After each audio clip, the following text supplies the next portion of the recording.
두 번째 시간에는 좀 미스터리에 대한 얘기를 좀 자세하게 해드릴게요. 미스터리. 수수께끼. 도무지 알 수 없는 견지란 무엇이냐는 거.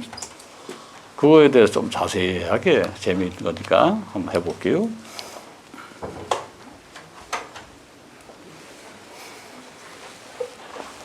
심심하다니까 심심하신 분들 그냥 앉아 있으면 좋으니까 이거 아까 하던 거 외우시라고. 화궁전 수지는 사람이 살아온바다 온 사람이 살아온바다 온 사람이 살아온바다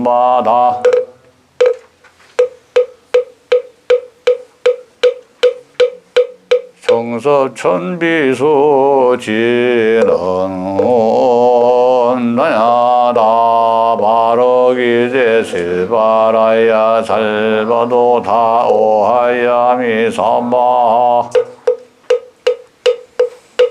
온다냐 다바로기제 세바라야 살바도 다오하야미 삼바 온다냐 다바로 기제 세바라야 살바도 다오하야미 삼바 복용소지는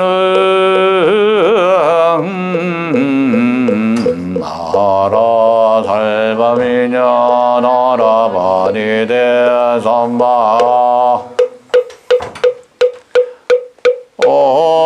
엄마라 살바미냐 다라바니데 삼바 엄마라 살바미냐 다라바니데 삼바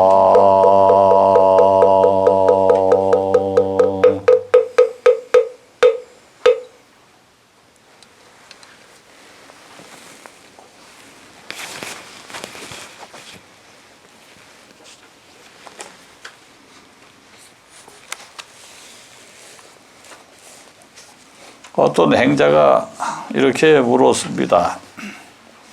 마음이 부처라고 하셨는데 도대체 어떤 걸 가리켜서 부처라고 할 수 있습니까?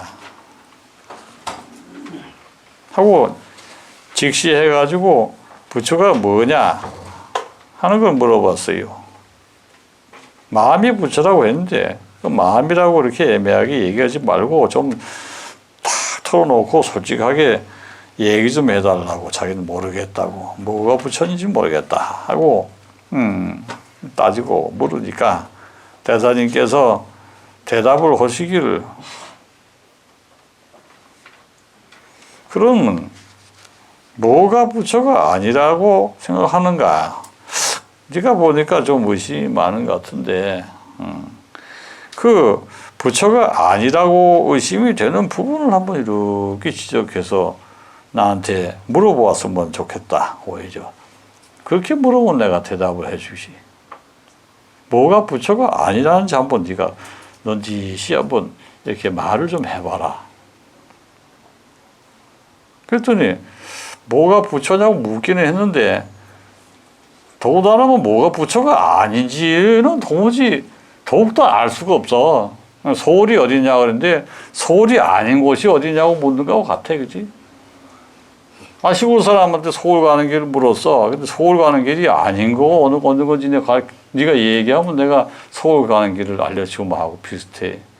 그러니까 어이가 없는 거야. 서울 가는 길을 알려주시면 되지. 뭐 때문에 서울 가는 길이 아닌 것이 뭔가 네가 잘못된 길이 어딘지를 한번 그냥 설명을 해봐라. 내가 설명하면 내가 서울 가는 길을 가르쳐 줄게. 이건 궤변이지, 궤변. 아닌 것에 대해서 구멍 하나 딱 파놓고 이게 목탁 구멍이 딱 있어. 목탁 구멍 아닌 게 목탁이다. 이거는 이런 얘기지. 목탁 구멍 아닌 게 목탁이다 그러면 목탁이 됩니까? 목탁구멍이 뭡니까? 하고 물어봤어. 그때 목탁구멍 아닌 게 목탁이다. 맞아, 그 말은. 하지만 말은 맞지만 논리적으로 목탁구멍이 뭐냐는 대답은 나올 수가 없어. 목탁에 뚫어놓은 구멍이잖아. 근데 목탁에 뚫어놓은 구멍 가지고는 설명하기가 너무 부족해. 그럴 때 만약에 선사가 이렇게 딱 부러지게, 야 인마 너 그따위 질문하려면 절로 가. 뭐 괜히 식은죽 먹고 소리하고 앉았네. 상대 안 해버리면 끝나는데 이 양반 또 그러고 나서 대사가 한참 대답을 못하고 뭐가 부처가 아닌 거에 대해 설명을 전혀 물어보는 사람이 못하거든. What is the Buddha? What is not Buddha?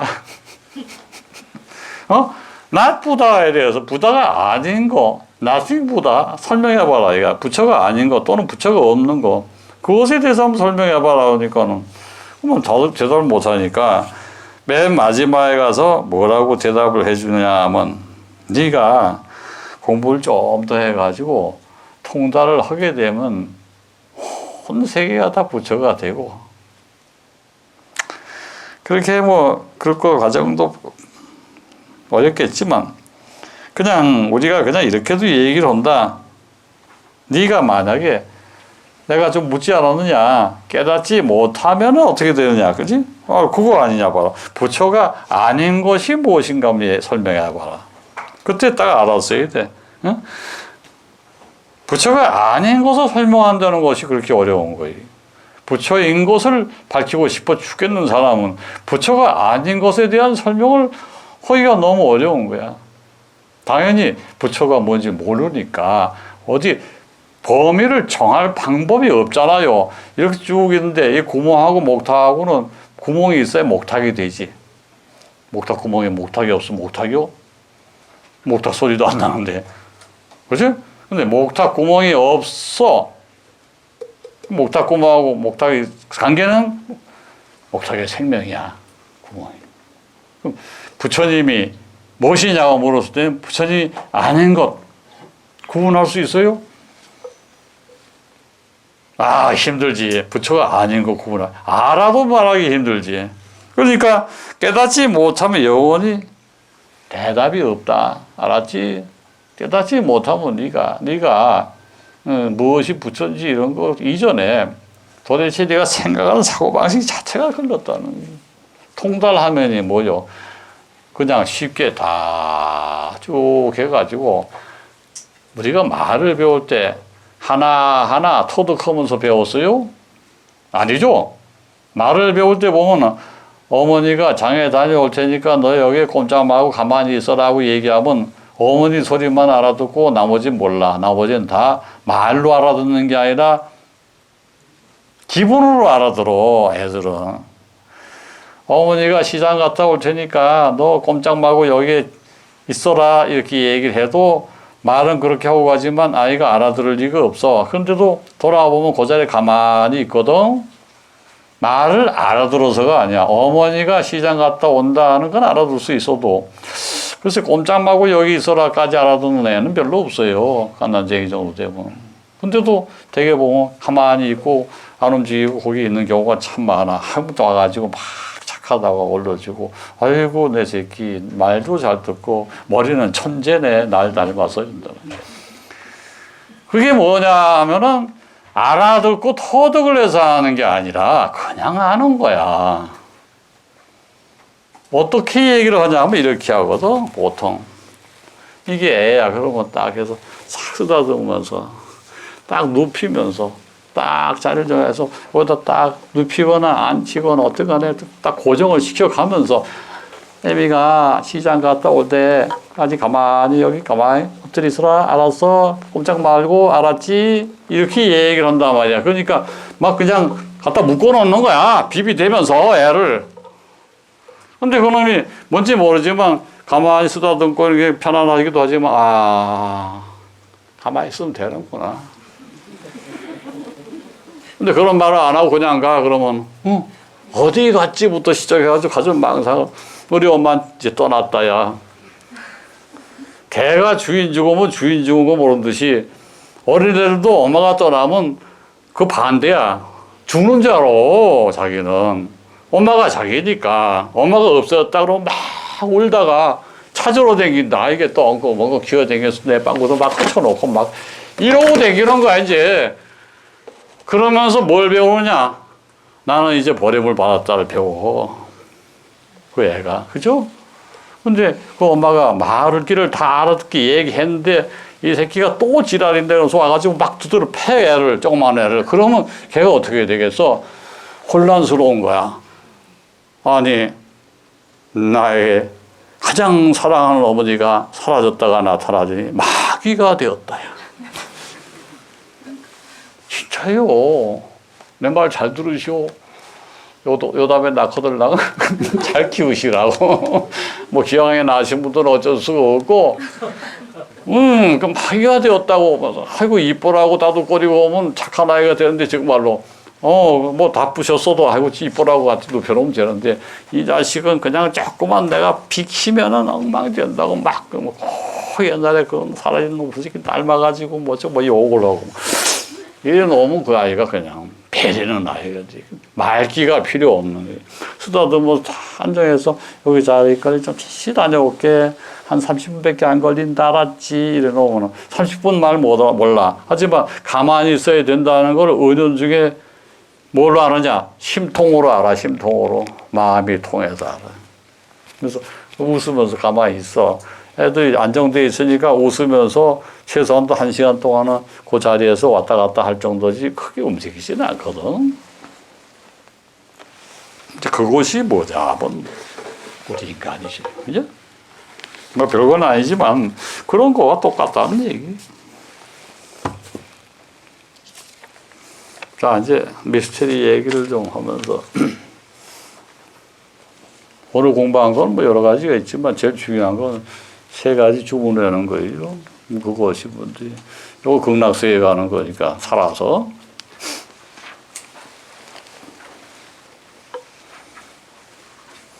우리가 이 지구상에서 일어나는 미스터리 중에서 아직까지 한 번도 풀리지 않은 게 하나 있어요. 뭔지 아시는 분 한번 얘기해 보세요. 도무지 그게 왜 만들어졌으며 또 어떻게 그렇게 정확하게 만들 수가 있었으며 지금의 기술로 참으로 어려울 텐데 하는 것이 몇 가지가 있어요. 피라미드 아시죠? 피라미드. 또 만리장성. 또 뭐 중국의 병마용. 또 잉카의 유적들. 근데 어떻게 만들어졌길래 저게 저렇게까지 사람을 미치게 할까 하는 거. 다빈치의 그림 중에서 모나리자라는 게 있어요. 모나리자 보신 분이 아마 여기 몇 분 안 계실 거야. 보셨을 거고. 한 2번밖에 안 계실 거야. 근데 모나리자를 앞으로 한번 보시게 될 거예요. 프랑스까지 가는데 좀 시간이 걸려서 그렇지. 아니면 한국에도 한번 또 올 수도 있고, 이제. 모나리자를 해외 전시할 수도 있어요. 돈만 많이 주면. 근데 모나리자가 왜 그와 같은 영물이 되었느냐. 그냥 그 모나리자가 그냥 단순한 그림으로 보지 않소. 모나리자는 영물이요. 영원히 물체화된. 왜냐하면요, 그 눈동자를 6번이나 갈아치웠어요. 모나리자의 눈동자를. 그건 뭐 증명이 다 됐어요. 6번 갈아치웠다는 것이 전부 현대 과학으로 스캔을 해가지고 조사하니까 실제로 그랬고, 심지어는 모나리자의 그 눈동자 속에는 자기 애인이었던 그 친구의 사인까지 들어가 있어요. 이름까지. 아주 미세한 붓으로 써 있어요.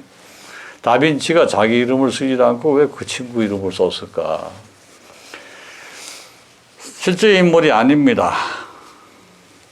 그런 여자는 세상에 없었고 조수 역할을 하던 친구가 있었는데 그 아이가 젊은 사람이었는데 그 얼굴이 거기만 나오는 게 아니라 5개의 작품에 중복돼서 나타나요. 비슷합니다. 실제로.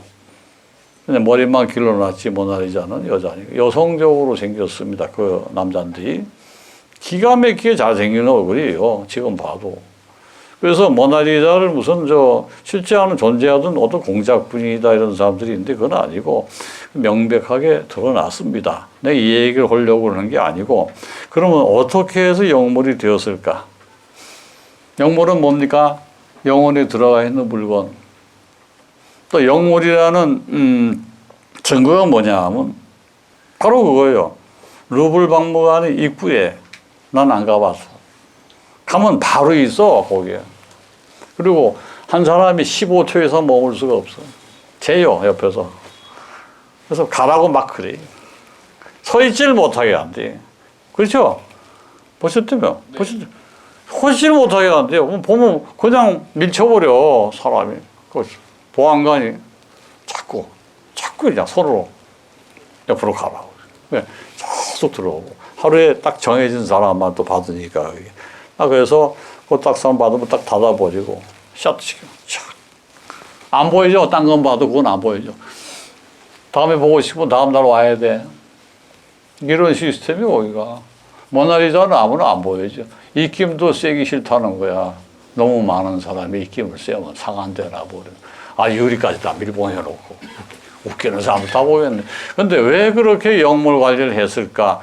영혼이 들어가 있기 때문이지. 한 번 그 도둑을 맞은 적도 있잖아.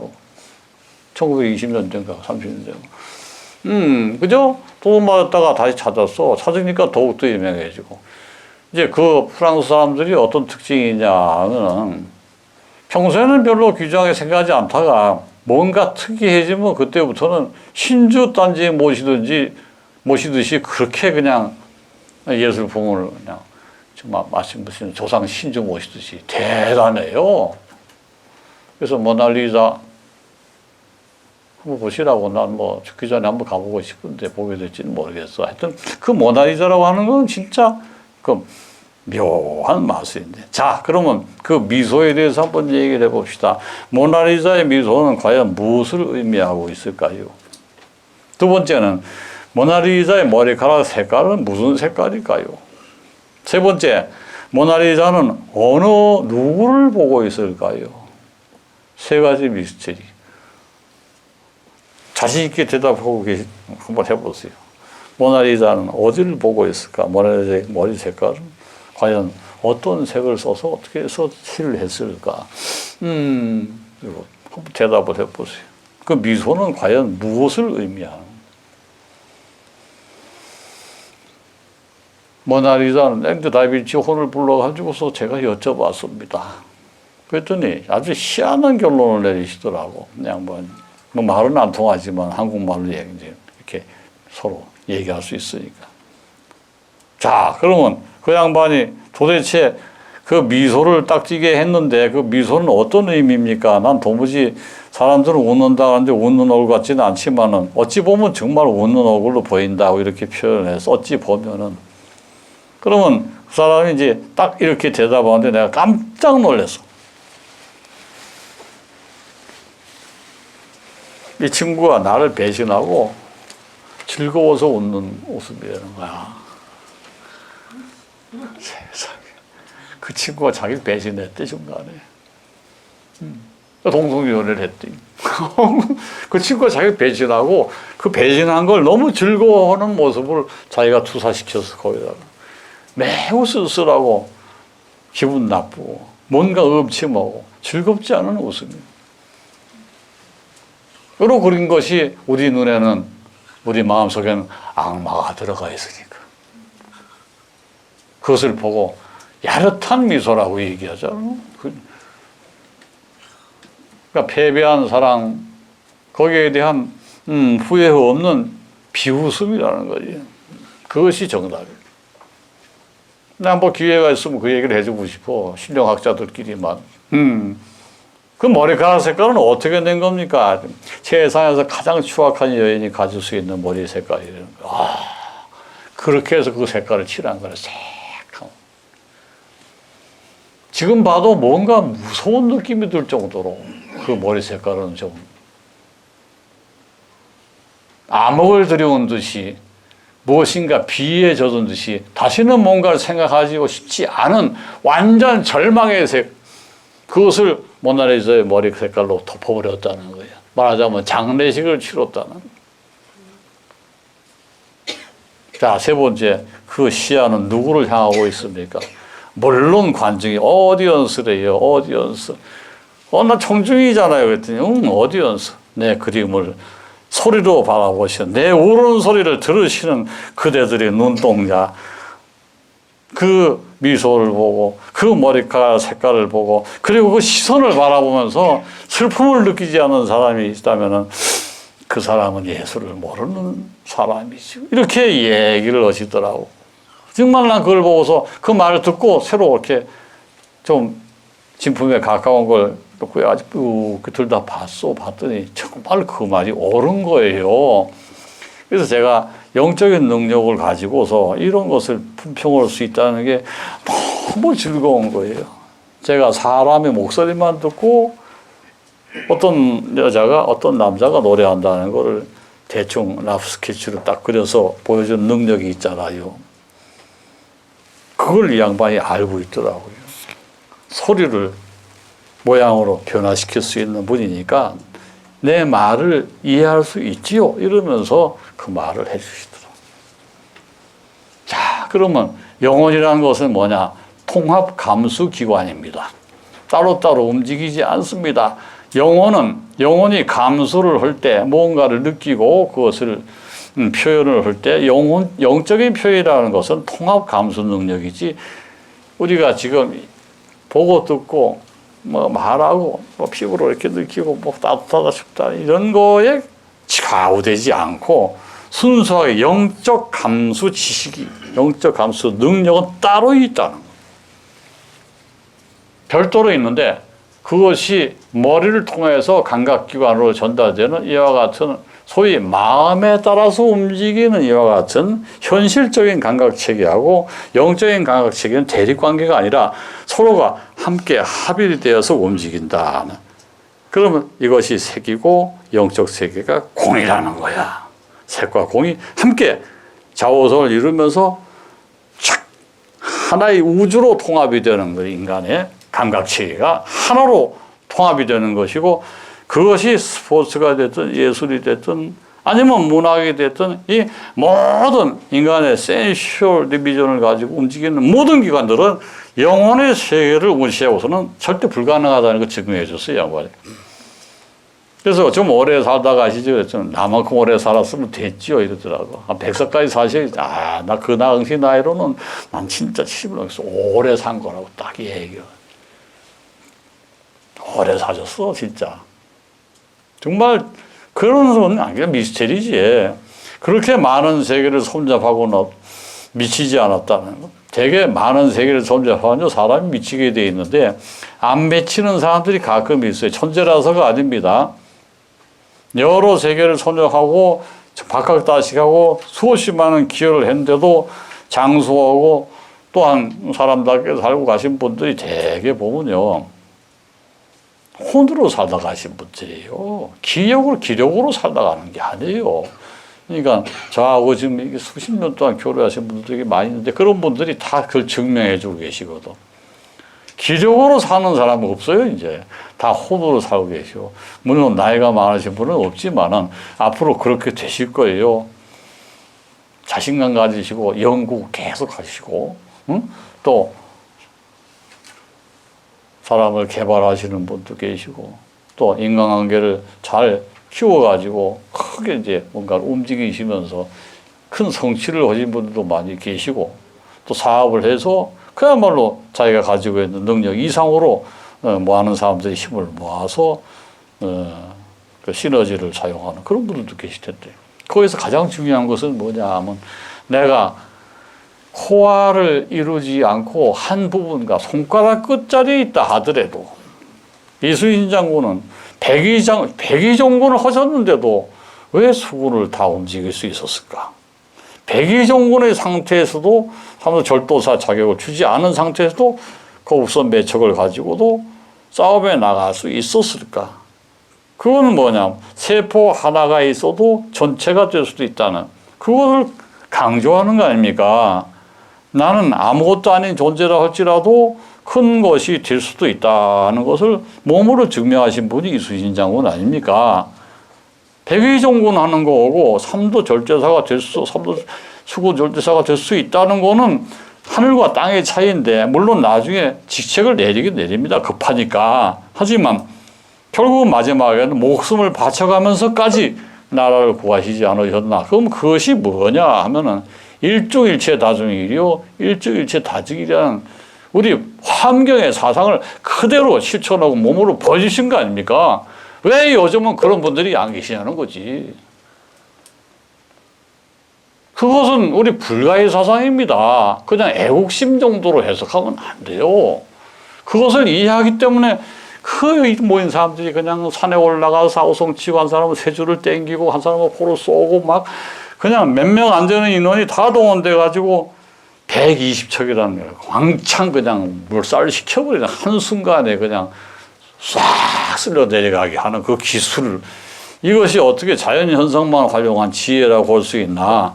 지혜는 뜰 앞에 심겨진 나무 하나가 아닙니다. 지혜는 언제든지 쓸 수 있는, 보따리 속에서 꺼내 쓸 수 있는 실질적인 지식체계이기도 하고, 또 여러 사람들이 마음을 합할 수 있는 엄청난 에너지 사원이기도 하고, 그런 게 지혜예요.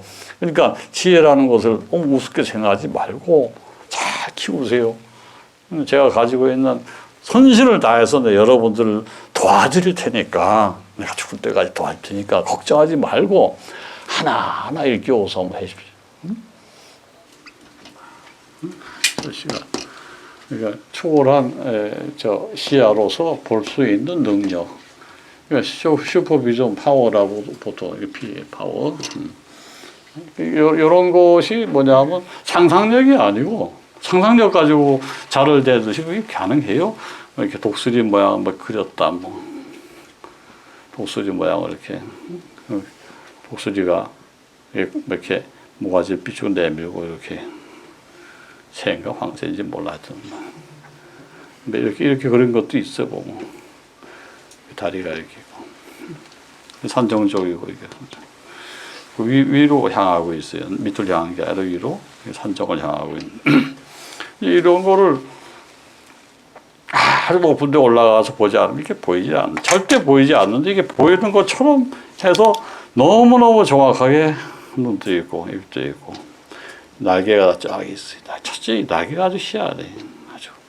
그래서 보면서 쭉 해서 이런 모습으로 이렇게 그렸단 말이지. 가능할까? 여러분도 가능해요? 100m 정도 쫙, 500m 정도 쫙, 무려 1km.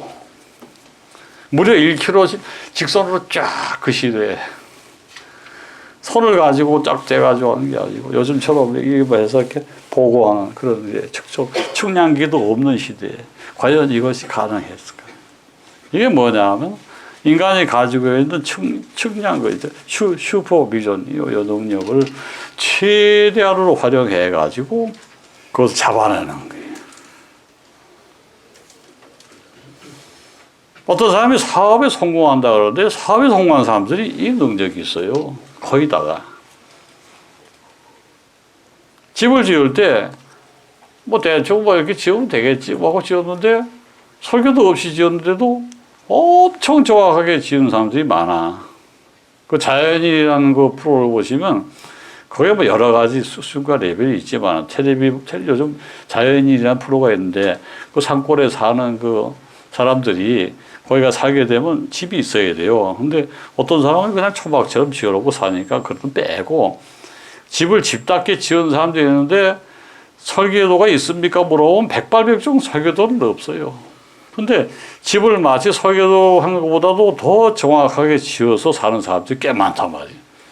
자, 그러면 그분들은 뭐냐면, 이미지가, 자기가 가지고 있는 이미지가 곧 디자인이에요. 이미지하고 디자인이 따로 노는 게 아니고 일종의 병이지, 병. 그게 정확하다는 그 자체가 사실은 병이에요. 그걸 가지고서 정상이라고 보면 안 돼. 그건 비정상이지. 왜냐하면 이렇게 지어야 되겠다는 기분 같은 건데, 그 기분 속에 예를 들면 변기는 어떻게 높고까지 다 들어가 있는 거야, 세상에. 그게 가능해요? 변기는 어느 위치에 어떤 크기를 해가지고 만드는까지 다 들어가 있어. 지금 공대 한 번씩 보면 돼, 그냥. 이런 것이 불가능해요, 일반인들은. 근데 그 사람들은 너무너무너무 그것은 당연한 거고 쉬운 거예요. 그래서 그냥 펜은 하나 쓰지 않고 종이에다 뭐 그리고 하는 것도 없이 그냥 뚝딱뚝딱뚝딱 한 2, 3년 걸려. 그 지었는데 보면은 마치 설계도가 있어 지은 집처럼 정확하게 집을 딱 만들어낸다니까. 아버님도 그런 분이시죠. 참 천재에 가까우신 분이에요. 근데 이제 그걸 요구하지 않으니까 안 쓰시는 거. 요구를 안 하니까 현대사회에서는 그런 거를. 내가 이미지를 갖고 있으면 그걸 디지털로 표현하라는 거예요. 디지털이 뭐예요? 숫자로. 숫자로 표현해가지고 딱 격을 맞춰줘야 되고, 두께는 얼마고, 폭이는 얼마고, 이 문의 크기는 얼마고, 창문은 어떻게 해야 되고, 또 방풍벽은 어떻게 해야 되고, 천장의 두께는 어떻게 해야 되고, 또 초반 얼마큼 메시지를 내야 되고, 쫙. 그런 거를 전부 과학적으로 증명하고 하는 그것도 따로 배워야 돼. 배우지 않고서도 그것을 딱 잡아가지고 그냥 말로 쭉 해가지고 내가 어떻게 해야 되겠다 하고서 그냥 해버리는 사람이 있단 말이에요. 내가 한번 여쭤본 적이 있어요. 거북선에 설계도가 있습니까? 하고. 부분 설계도는 있지만 전체 설계도는 없었다고 얘기하시더라고. 이순신 장군께서. 왜요? 물어봤어요. 했더니 부분을 합치면 금방 전체가 나오는데 왜 전체 설계도까지 그려야 되냐고 그래요. 배라는 게 기본이 있다. 무게 중량으로 표시하기 때문에 여기 몇 건, 요거 몇 건, 요거 몇 건에서 거기 들어간 나무가 빤하다는 거야. 배를 만들 때 나무 건수 가지고서 벌써 다 설계가 나온대요. 난 그 얘기도 처음 들었네, 그 양반이. 그래서 용골 같은 부분은 좀 무거운 나무가 들어가는데 용골이 뭐냐면 뼈대 밑에 쭉 들어가 있어. 거기는 좀 무거운 나무가 나머지는 다 가벼운 걸 써야 되는데 거기는 왜 무거운 걸 쓰냐 했더니 잘 휘면서도 무게가 나가지 않으면 중심을 잡을 수가 없기 때문에 가장 무거운 거기다 쓴대. 야, 그런가 보다. 아, 좋은 거 표. 근데 전체 설계도는 없었대. 그래서 지금도 고북선의 설계도는 발견되지 않는다는 거예요. 여러분, 그 생각을 믿을 수 있어요? 근데 우리 조상님들께서는 그 정도는 상식이었던 거야. 전체 만들어오면 누가 훔쳐가잖아. 설계도 훔쳐갔을 거야, 벌써. 근데 설계도를 훔쳐가려고 암만 했어도 없는 거야, 처음부터. 부분 설계를 해가지고, 그때 또 23척의 거북선이 몽땅 다 설계가 달로 통일되어 있지 않다는 거, 그것도 얘기하시더라고. 어떤 놈은 돛을 꽂아야 되는 자리가 앞에 있고 또 뒤에 있고 중간에만 있고 이렇게 뭐 이렇게 세 개를 꽂는 게 원칙인데 그 두 개만 꽂는 것을 다 하려고 엄청 애를 쓰셨다는 거예요. 거북선 설계를. 그럴 때 설계하는 거 이미지하고 딱 맞아야 되니까 거북이가 우렁찬 힘으로 전진하는 것을 보여줘야 되는데 쓸데없는 게 많이 있으면 다 가려진다는 거야. 그냥 거북이 한 마리가 쭉 가야 돼. 그래서 입에서 그냥 화염을 품으면서 나. 그게 겁을 먹지. 뭐 돛대가 달리고 그래봐라. 우습게 알지. 그러니까 그것이 뭐냐 하면은 바로 아주 우수한 설계 능력인. 전체적인 설계도 하나 없이도 만들어낸 현대 중공업에서 얼마나 자랑거리로 써먹었어 그동안에 우리나라는 거북선을 만드는 나라라고 정 회장도 되게 그걸 좋아하시고 가끔 그 얘기해요. 근데 그런 게 뭐냐 하면 그런 것이 우리의 자랑거리인데 전체 설계도가 필요 없이 부분 설계도를 가지고 있으면서 끼워 맞춰서 마치 레고 작업을 하듯이 최근에 그렇게 작업을 하셨다는 거야. 조선을 하는데 한꺼번에 안 만들고 부분 해가지고 그것을 나중에 한꺼번에 조립하는 거 5척씩 해냈대요. 5척씩. 왜? 홀수로 합니까? 짝수로 해야지 그랬더니 짝수로 하면 재수가 없대. 싸우니까. 우리나라 사람도 짝수로 하면 싸운대요. 패거리가 날아서. 홀수로 해놓으면 깍 중간파가 있어가지고 조절을 해준대. 배 만드는 데도. 그래서 그 조선공들끼리도 의견이 안 맞고 자꾸 싸우니까 5개를 한꺼번에 만들어하면 안 싸운대. 야, 참 그런 얘기를 또 하실 때 내가 야, 이순신 장군님은 진짜 대단하신 분이네. 최근에 있었으면 아마 현대 중공업 정도는 조선 같은 거는 충분히 운영하셨겠다. 그죠? 만약에 장군이 아니시라면 초시왕 초능력으로서 시야를 넓혀 모든 것을 볼 수 있는 능력이다. 슈퍼 비전 파워. 이렇게 높이 올라간 것을 상상하고 그 위에서 보면 이 모습이 나오게끔 설계한다. 뭐 이것뿐입니까? 보면 뭐 희한한 거 많잖아. 뭐 정갈이 있어, 정갈. 이렇게 해가지고 공지가 막 기획해가지고 이런 것도 다 뭐 나와 있어. 정갈이 좀 희한하게 생겼잖아. 뭐 공지가 뭐. 이런 것도 이게 보통 길이가 뭐 1km, 1km. 정갈 보통 길이. 야, 이 산록에다가 산비탈이 평지하는 것도 그래도 쉬워. 산이 있으면 산비탈에다가 이렇게 해가지고 이 부분에다가 이걸 집어넣어. 산인데 산. 이 작업이 쉽겠어? 안 쓰러지지 잘못하면. 또 무너지지. 이런 걸 다 계산해가지고 다 고랑까지 다 팠어. 물이 흐르는 그 고랑까지 다 파가지고 절대 그것이 쓰러지지 않게끔 이제 다 조절하면서 그걸 했어요. 쓰러지지 않게끔 조절해가면서.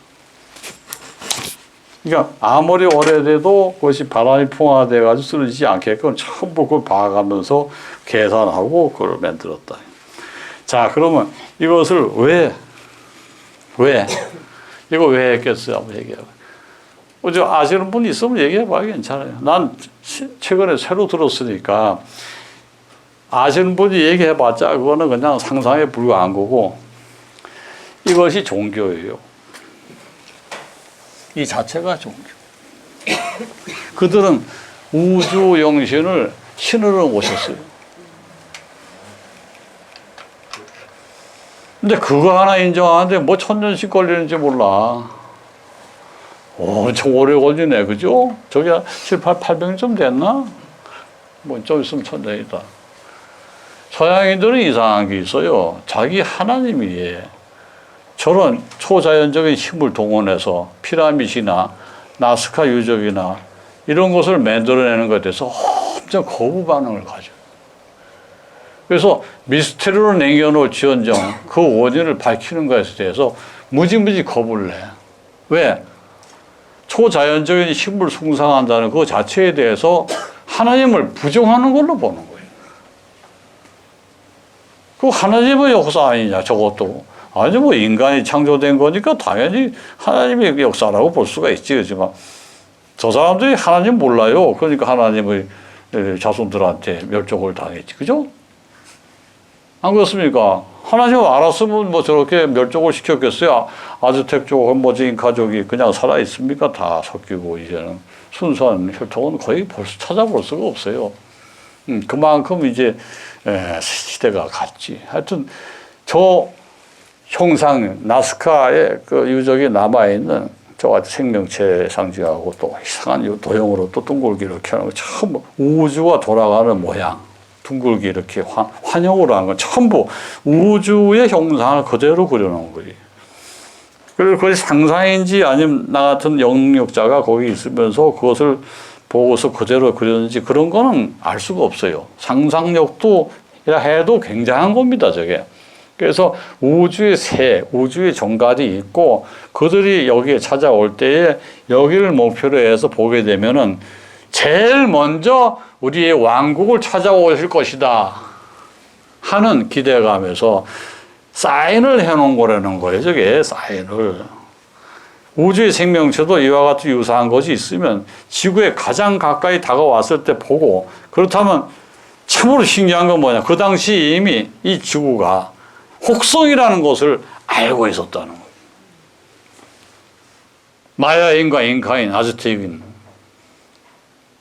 혹성이라는 것을 알고 있어요. 지구가.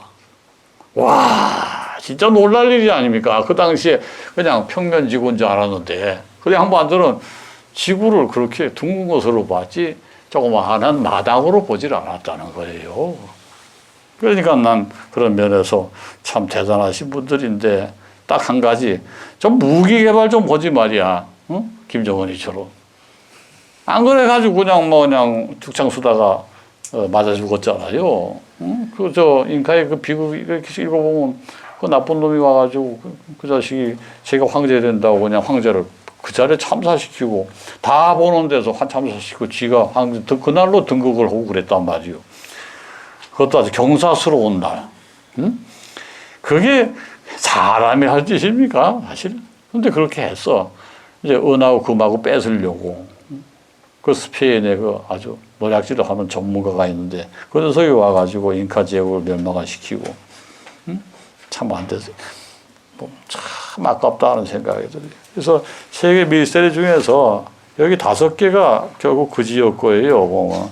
삭사이와만이라고 하는 고대 잉카 유적이라든가 수정 해골도 그렇죠. 또 저 푸마푼쿠도 이것도 사실 뭐 페루에 있는 건데 이것도 마찬가지고. 또 나스카 유적 이렇게 5개. 예.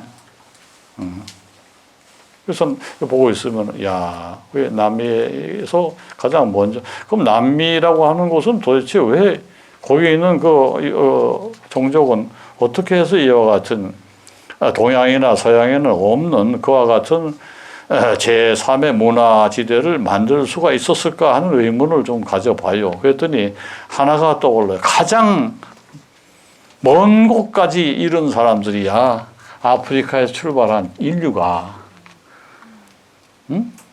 더 거쳐서 북아시아를 거쳐가지고 시베리아를 지나가지고 알라스카를 지나서 북미를 지나서 그 다음에 저 밑에까지 쭉 이제 이주를 하지 않는다. 그 이주를 하는 기간에도 수천 년이 걸리냐, 수만 년이 걸렸지, 그죠? 그런 가운데서 가장 멀리까지 이룰 수 있었다는 거, 가장 멀리까지 도달할 수 있었다는 것은 무엇을 상징합니까? 그만큼 문화가 발달되고 문명도 상당한 수준까지 이르렀다는 거예요. 그러니까 멀리까지 간다는 것 자체가 이주할 수 있다는 거는 뭐냐? 그것은 현재 사는 데서 못 참아서 옮겨가는 것이니까 개척을 해야 되겠다는 의지가 있는 것이고 새로운 땅을 찾아서 계속 움직이는 것 자체가 뭐냐 하면은 일반인하고는 좀 다르죠. 그래서 거기까지 갔는데 결국은 유럽의 그 망종들한테 희생당하고 지금은 노예 계급으로 전락이 돼 있죠. 이제 이와 같은 것이 우리 인류의 하나의 문화사라고 볼 수도 있는 거예요. 자, 그럼 그 가운데서 종교란 무엇이냐? 종교는 하나의 허망한 잣대일 뿐이었다는 거지. 이들도 다 종교를 가지고 우주의 신이 와서 언젠가는 우리에게 더 좋은 나라를 세우고 함께 일하고 더 큰 제국을 만들 수 있을 거로 확신을 했을 텐데 그러니까 준비한 것이 뭐냐 하면은 싹사이 왕만이라고 하는 그 축제를 다 쌓아놓고 축제만 멋지게 쌓아놨어요. 어떤 지진이 벌어져도 꼼짝도 안 하는 막 이렇게 엉킴새로 해가지고 이런 식으로 덮어쓰는 식으로 축제를 쌓아가지고 진도 10까지도 견딜 수 있어요. 안 흔들려요. 좌우 상하해도 절대로 뽀개지지 않는 그와 같은 강인한 축대를 다 쌓아놓고 신기한 거는 쌓아놓기만 했지 거기다가 아무것도 건축물을 올릴 수가 없을 때 망해버린 거예요. 세상에. 너무 아깝죠. 그래서 축대만 남아있어요. 그리고 거기에 이제 나타나는 그 피라밋이 있는데, 그런데 아스텍 문명에서 거기 이제 용이 있습니다, 용이. 난간에 보면 용이 이제 입을 딱 벌리고 이렇게. 근데 그 계산을 해가지고 하진 날 보면 거기에 줄이 쫙 쳐가지고. 거기가 딱 오늘 하지가 되는 날은 표시가 딱 된 줄이 쫙 거기까지 딱 내려오는 거야, 피라밋이. 이야, 그 계산을 다 해가지고. 실제로 그 동영상에 보여주는데 정확해요. 와, 그래서 해가 이렇게 움직여서 그림자가 치는데 그 용이 그림자가 딱 끊어지는 그 지점이 하신 날이. 와, 그거 어떻게 계산을 해가지고 그렇게 지을 수가 있을까? 천재예요. 그런 사람들이 모여 살던 동네예요, 거기가. 아스텍 문명입니다, 이거는. 이제 그런 것을 알고 우리는 그냥 살기 좋고 편하고 아름다우면 된다지만 그들은 신과 함께 살던 신전을 그렇게 열심히 지었던 거예요. 또 하나 내가 알려드릴게. 저기, 우리 조선 쪽에도 말입니다. 왕궁에 소격서라는 게 있었어요. 아마 아실 거예요. 소격서가 뭐냐면 무당이 굿하는 데예요. 나라에 뭐 유난 있고 그러면 거기서 이제 무당이 와서 굿을 해주고. 근데 그것이 성종 때까지인가 아마 조금씩 하다가 안 하다 성종 때 딱 이제 맥이 끊어지고 이제 유교 사상이 완벽하게 이제 자리 잡으면서 그런 그 미신적인 행위는 하지 말자. 이래서 이제 안 하게 되고, 그저 사직, 종묘 사직에 신용하고 이제 이랬죠. 근데 지금 생각해 보니까 그때가 그냥 마지막에 내가 보기에 성종 때까지가 딱 조선조고 그 이후는 가짜다. 성종 다음에 연산군 아닙니까? 그때부터 멸망하기 시작하는 거예요. 연산조부터 조선조는 망하기 시작해서 잘 듣다고. 그냥 이병렬을 채우지 못했다는 거죠. 사실은 조선조가 엄청 흔들리면서 그 적자가 이제 왕권을 받아서 전수하는 것이 무너지기 시작하고 그랬어요. 이제 그게 뭐냐 하면 뭐 몇 대를 남기지 못한다는 거 있죠. 제가 보기에는 왕조는 아무리 무엇을 어떻게 시스템을 잘하고 해도 왕조는 7대를 넘기지 못한다고 난 봐요. 근데 그래도 한 2배 정도 갔으니까 굉장히 많이 남긴 거죠. 그죠? 난 그렇게 봐요. 그래서 보세요. 태정, 태세, 문단세, 예성, 9대. 그지? 20몇 대인가. 그죠? 근데 3분의 1 정도가, 그때가 사실 딱 끊어지는 거예요. 근데 쭉 보면 사실은 7대예요. 7대 불가해. 잘 쉬어보고. 그 이제 복수가 있고, 삼촌이 해먹은 것도 있으니까. 삼촌이 해먹었으니까 막 줄어들지. 7대에서 딱 끝나더라고요. 순수 혈통을 7대에서 끝나고, 이제 그 7대쯤 지나가면 DNA가 희석되는 거예요. 말하자면 아무리 이시왕조라 해도 이시왕조 닮은 게 태어날 수가 없고 원한만 태어나는 거예요. 원한진 것들만 태어나고 그 긍정적이고 포지티브하고 아주 건설적이던 그 조선 왕조가 그냥 쇠퇴하기 시작하는 거예요. 그래서 임나는 피할 수 없는 왕조의 비극이라고 난 봐요. 아니 많이 쳐들어올 거 다 알면서도 그 정보를 무시해버리고 그 뭐 둘이 가가지고 응? 가서 딱 조사해보니 간 사람은 쳐들어올 것 같습니다. 간 사람은 절대 그럴 리가 없습니다. 황윤기하고 또 이모씨하고 들어가가지고 싸우다가 끝났지. 준비는 안 하고 그때 그저 이재규 선생이 끌지 말고 뭐 어쩌고 준비하자 했더니 유고 선생이 또 막 강력하게 10만 양병론을 해가지고 우리가 전쟁 준비를 하지 않으면 안 된다. 뭐 그때나 지금이나 또 뭐 별로 다를 게 없어. 자, 그래서 유비무환은 항상 중요한 것이고, 그건 개인도 그렇고 국가도 그렇고, 그렇죠? 아주 재밌게 세상이 이렇게 돌아가고 있으니까 잘들 보시고 나쁘게만 생각은 하지 마시고 지금 많이 어려운 시기니까 많이 힘을 합하고 영적인 힘을 동원해서 제가 아까 말씀을 드렸지만 그릇이 영혼이고 그 속에 마음이 담기는 것이다. 영혼이 안에 있는 걸 생각하지 말고 영혼이 바깥에서 마음을 담고 있다는 것을 항상 명심해 보시고 그렇게 좀 생각을 해주시면 발전이 빠를 것 같아요. 그렇게 해주십시오. 고맙습니다. 네, 감사합니다.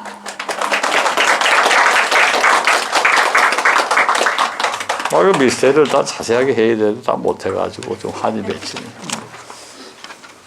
다음 시간에 이제 다음 달에는 11월 달에는 또 좋은 걸로 또 해서 그래서 그때까지 심심하면 요걸 이렇게 메모를 딱 하세요. 이 메모하는 요령은 자기 핸드폰에다 카메라를 찍어요. 그래서 심심할 때 들여다보고 외요. 달달달달. 응? 이걸 뭐 핏솔 다 하고 뭐 이렇게 해서 외는 사람도 있겠지만 시간이 없으니까 그러면 온미사라 미사라 엄마다 온미사라 미사라 엄마다 이렇게 쭉 자연스럽게 하고 전수시켜주고 옆에 사람한테 가르치면 또 금방 또 배워요 자기가. 가르침이 가장 큰 공부다. 누군가 옆에 있으면 애들한테 가르쳐주고 그러세요. 그러면 뭐 이런 거 가르쳐주세요. 그러면 이게 공부하는데 도움이 된다 그러더라. 지능 개발하는데 참 좋대더라. 알아 살아가니 이 나라입니다. 말인데 이게 지능 개발하는데 참 좋아요. 사실은. 그러니까 뭐 그냥 만법을 터득한다면 좋은 게 아니라 공부하는데 도움이 되고 지능을 개발하는데 굉장히 도움이 된다는 걸 잊지 마세요. 공부하는데 도움이 되니까 당연히. 거기까지 합시다. 감사합니다. 예.